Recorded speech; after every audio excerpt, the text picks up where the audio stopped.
நாம் நாமாக இருக்க கற்றுக்கொள்ள வேண்டும்.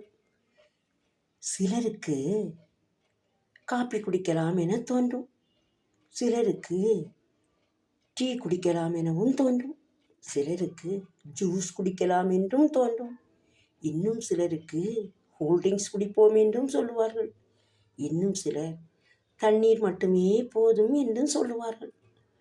நமக்கு எதுவுமே வேண்டாம் என்றும் சொல்வோம். இப்படி இருந்தால் நம்முடைய நட்புகளிடையே நாம் நம்மையே மாற்றிக்கொள்ள முடியுமா? நாம் நம்மையே மாற்றக்கூடாது.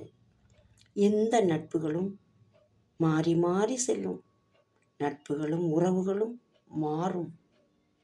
ஆனால் நாம் நாமாக இருக்க கற்றுக்கொள்ள வேண்டும். எந்த உறவுக்கோ எந்த நட்புக்கோ நாம் நம்முடைய நிலையிலிருந்து, நல்ல எண்ணங்களிலிருந்து, நல்ல செயல்களிலிருந்து நாம் விடுபடாமல் நம்மையே நாமாக இருக்க கற்றுக்கொள்ள வேண்டும். அப்பொழுதுதான் நிம்மதி.